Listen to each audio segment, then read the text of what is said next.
Voilà, des images de femmes fortes qui ont pourtant subi l'emprisonnement, la torture, la répression et l'humiliation. Mais elles ont su s'entraider, rester solidaires. C'est ça un petit peu qui a réussi à vous sauver. C'est la solidarité. Et ce qui fait surtout de la peine, c'est la catégorie de femmes campagnardes qui ont beaucoup donné et on n'en parle pas. Oui. On n'en parle pas. On parle de 10 000 moudjahidettes, mais finalement toutes les femmes ont participé de près ou de loin. Parce qu'elles sont là, elles ne bougent pas, elles nous cuisinent, elles font la galette. Et après, quand on monte, elles nous montent sur leur dos les trucs d'eau.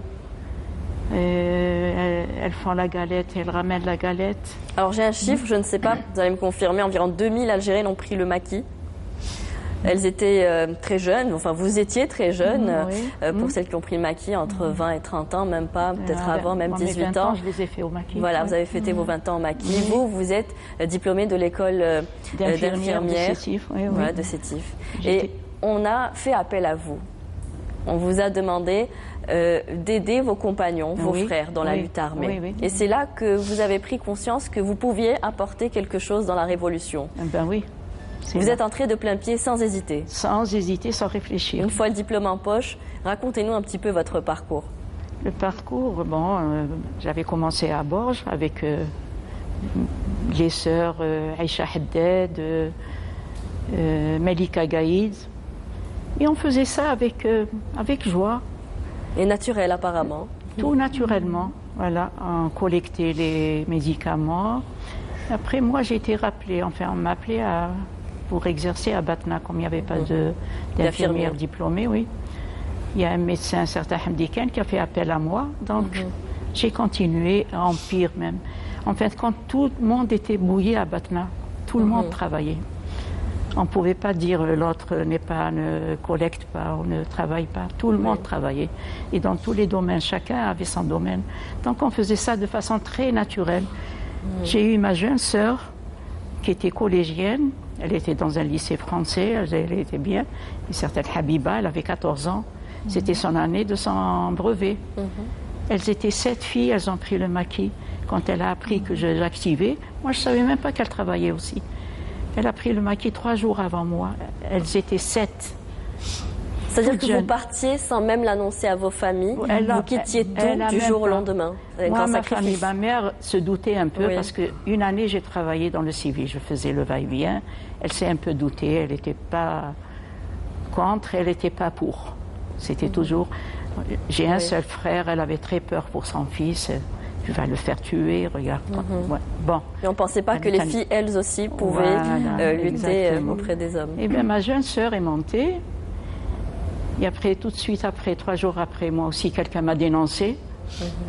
Il a été torturé, il a amené les gâteaux au maquisard pour l'aide. Ils l'ont attrapé, ils l'ont torturé, ils lui ont dit, tu vas nous dire qui c'est qui soigne. C'est le médecin tel, c'est le médecin tel. Il leur a dit, non, c'est pas un médecin, c'est l'infirmière. J'étais voisine à lui. Sous la torture, il m'a donné. Quand moi j'étais à l'hôpital de garde le soir, quand il m'a donné, le policier qui l'a torturé même, est sorti dire aux compagnons, allez la chercher avant que les militaires la prennent. C'est-à-dire, il faisait le double. Oui. C'était un certain... Vous avez survécu grâce à cela. Voilà. Et c'est comme ça que j'ai pris, il y avait un gars qui est venu, j'ai même pas vu sa tête, il avait un burnos, il m'a fait monter, j'étais de garde à l'hôpital, il m'a fait monter derrière le vélo, et il m'a pris directement, c'était le maquis. Oui. Alors vous êtes resté là-bas combien de temps? Vous êtes sorti en quelle année? 16 mois. 16 mois. Oui. Vous aviez dû vivre dans des conditions extrêmes parce que le maquis, ce n'est pas dans des villages. Hein. Non. Il faut croire que vous avez dû subir les marches forcées, le froid, la faim, les bombardements. Comment vous aviez vécu tout cela?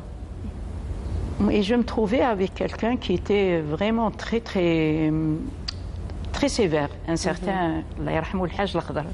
C'était lui, il travaillait avec Moustapha Mboulaïd dans le temps, et après la mort de Moustapha, c'est lui qui a pris les Aurès. Donc moi j'étais là, j'étais à la Wilaya 1, région 1, secteur 1, tout en plein Aurès. Quand il nous arrivait de monter, un jour on est monté, il neigeait vraiment. Lui, il ne voulait rien savoir. Quand il était là sur le Hajj al-Khadr, il nous disait le Kreta. Il faut manger la crête, monter à la crête, la crête. Il ne faut pas qu'on nous attrape comme des rats là. Donc bon, moi j'étais la seule fille. Hein. Pendant une année, je me trouvais seule. Vous avez réussi à vivre auprès de vos combattants, auprès de vos frères combattants facilement? Quand c'était un peu calme, j'allais dans la campagne avec les bonnes femmes. Bon. Mais la plupart du temps, c'est des frères, on ne se rendait même pas, on ne faisait pas la différence. Et ils m'adoraient, ils étaient toujours là à prendre mes bagages, à prendre... Un jour, il y avait un encerclement, donc on a pris le maquis. La crête, comme on dit. On est monté. Et arrivé à un certain moment, j'étais très fatiguée. Enfin, on devait s'arrêter de toute façon. J'avais une grosse khshabia, là, les trucs. Comme il neigeait. Je me suis allongée, il devait être 4 heures du matin quand on a pris la crête.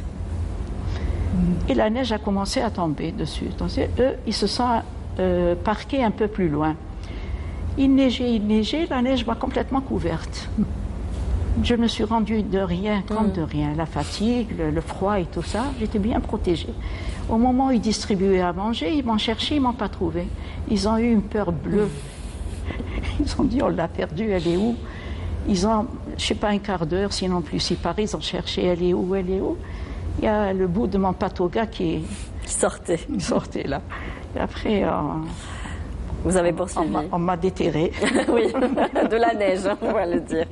Madame Benmelik, vous êtes montée aussi également en maquis, pour rester un peu dans le même contexte. Oui. Vous avez, je le disais tout à l'heure, vous êtes issue d'une famille de révolutionnaires. Votre frère a été guillotiné. Et vous avez vous n'avez pas hésité à monter, à lutter auprès de vos frères, parce qu'à un moment donné, votre vie était en jeu. Vous étiez recherché. أنا كنت نخدم من بعد ولاد خويا اللي بيوتيني سك هذاك وين قويت لي أنا الغول في قلبي ونخدموا ليل ونهار وفي هذيك درنا جروب في المدينة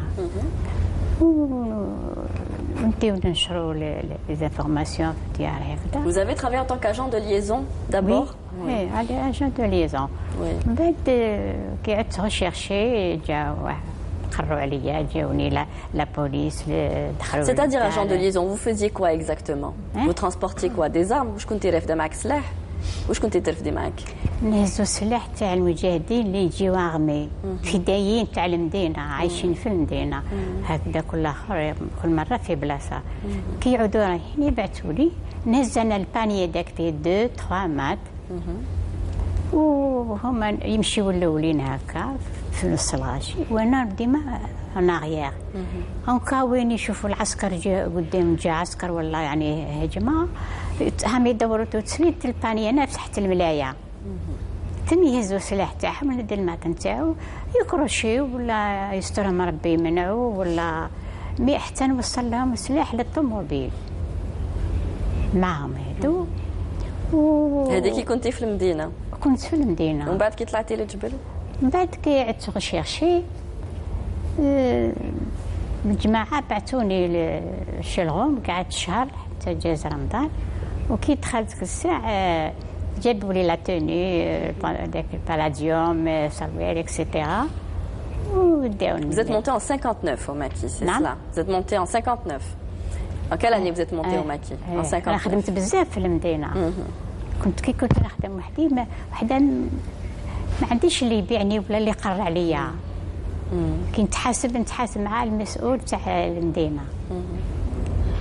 Et c'était toléré au sein de votre famille que vous fassiez agent de liaison comme ça?